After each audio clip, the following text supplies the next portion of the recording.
Bismillah, alhamdulillah, salatu salam, rasulullah sallallahu alayhi wa sallam. Assalamu alaikum wa rahmatullahi wa barakatuh. My name is Tariq Khalid. I'd like to go into our program here at Sharjah Media Corporation, getting to know Allah, getting closer to your Lord, and we hope and we pray as usual and continually that Allah graces the believers with His mercy and that the believers stand firm in their belief in worshiping, obeying, praising, and thanking the Creator of the heavens and earth and each and everything, whether it's large or whether it's small. If we think of something as large as the galaxies and that which we see in the heavens, and something as small as the simplest grain of sand. And this, of course, is a bounty from Allah subhanahu wa ta'ala for those who believe. And those who don't believe or are in denial, shame on them. It is a sad day today, and it will be, of course, be much sadder day for them on the day of their demise, and of course the day of judgment, which will come after that. And unfortunately, the people who don't believe and are locked into their own mindset, we've seen many of those people in recent times, and of course historically, by Allah's permission, change their minds. So for the believers, this should be an encouragement for us, that we should be steadfast and we should continue praying and praying for the people who are in disbelief that Allah guides them. We do not know who Allah will guide. And sometimes our harshest opponents are our family members. We should not take that aggression personally. And of course, I realize it's very difficult, and especially when it comes from family members or friends or colleagues or people who live in your environment, your building or your neighborhood. Sometimes classmates for younger people. Younger people get bullied in schools and in neighborhoods. But let's look at it from the perspective that this is a challenge that our Prophet Muhammad ﷺ faced, and we'll never face the difficulties that he faced. And all of the prophets who came before him, imagine Allah subhanahu wa ta'ala blessed these people with the capabilities which no other human being had seen before. He gave them miracles. Jesus, the son of Mary, Moses, Ibrahim, Sulaiman, Dawood. For example, he gave them miracles. The people saw the things that Allah allowed them to do in their time as a proof that they were being sent to mankind as a guide. Clearly, the people knew that these individuals, that these men didn't have the capability to perform these miracles of their own accord. But yet and still, the people stayed steadfast in many instances in their disbelief. So what about now, today? If we look at the condition of humanity today, when we have all of these devices that distract all of us. So many distractions, and I'm not saying that it's all negative. There are many positive things, but we just think about there's so many distractions. There's something for everyone's mind. Whatever it is that we love to do, or things that we don't love to do, or things which we know that we might be enticed to do, but are not good for us. And of course, these devices, if you have it in your hand, in your pocket, in your car, in your bag, of course, the desire in many instances overpowers us. So what about that in this time and this message? So where do we stand with this message? And that is a question for all of us. Think about these challenges, these obstacles in the path of truth and righteousness. Where do you wish to end up? People say, oh, that brother, he's always talking about dying. You know, I'm young. I have my whole life ahead of me. I'm an athlete. I'm enjoying competition. I'm in the best of health. I'm strong. I'm fast. I'm intelligent. I'm performing to the top of my capability. Yes, this is a bounty and a grace from Allah subhanahu wa ta'ala. But ask any athlete who has competed, let's say on the world stage, Let's take an international, the world-class athlete. If you have an opportunity to meet them, professional athlete, sit and talk to them and ask them about the things that happen to them in their life, the challenges that happen to them, the choices that they made to strive for fame and fortune, as an example. And not everyone is necessarily striving for fame and fortune. Many people just like the competition, and they're competing with themselves to do their very best and to compete against the very best to see how they can do. And they're happy with that. They're satisfied with that. And I would say probably the majority of athletes are probably content with that, more so than wanting to be famous and to be rich. Of course, everyone would like to have a living and have money. We cannot deny that. But I think if you talk to the average athlete, they'll say, I love the competition. I love what I'm doing. But I've never met an athlete who says, listen, man, this road, I enjoyed it, but it was difficult. When other people were having a good time, I was training. When other people were eating whatever they wanted to eat, I had to be very careful about what I ate. When other people were partying and doing other things, I had to go to sleep early so I could get up and train in the morning. Or I had a competition coming, so I know I had to be at my best. So much of what the average person was enjoying, I had to sacrifice to achieve whatever level of achievement I made. I had to make sacrifice. And all of us know this. And this is a consistent equation with most people who we term successful in any avenue or any aspect of life today. So why should it be different about our hereafter? If we're talking about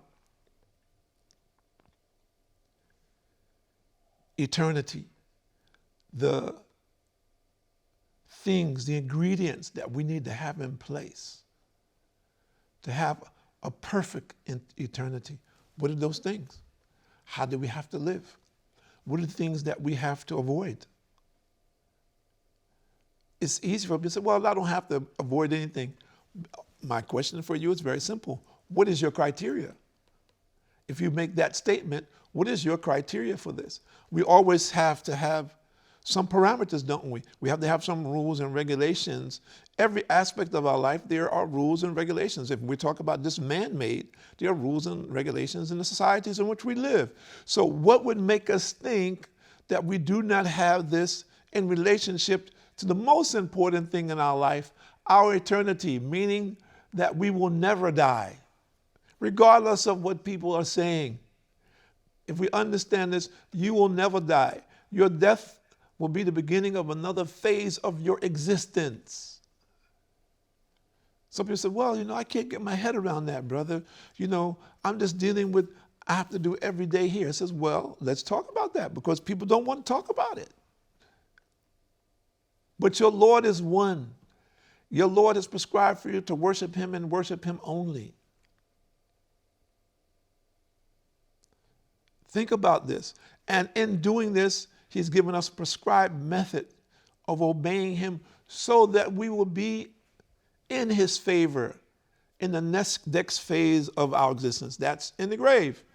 And in his favor on the day of judgment. And ultimately, when we're judged, that we will be among the people into paradise. Now, there are many people who wish to say, well, brother, that's kind of fantasy, fairy tale-like. I said, well, let's look at that. Is it? We've had more than 124,000 prophets that have come on this earth at different times to different people. There's one consistent thread from all of them, regardless of the people that they served, that they lived with, where they were born, what languages they spoke, the culture and society in which they live. And that is, there's only one God. Worship him only. Those who worship and obey him will be the successful. Those who fail to do that will be the people who will enter the hellfire. So we find that all of the prophets, they warned their people about these two things, the fire of hell and the glad tidings of paradise. Nothing in between, but that this world that we're living is temporary existence. And there's a reminder for us, and that none of us know when that day will come, the day when the angel of death will take our souls. But all of us can be sure that that day will come. No one is going to return. This also is fiction. This is fictitious. The people think, well, I'm going to come back in another life. I'm going to come back in another form. No. This is just something where people are being led astray. Many people in a difficult condition today believe this, or they're encouraged to believe this because they're oppressed. The oppressors use this as like the carrot and the goat, teasing the goat with the carrot and leading him to the slaughter. So similarly, Satan does this with many of us.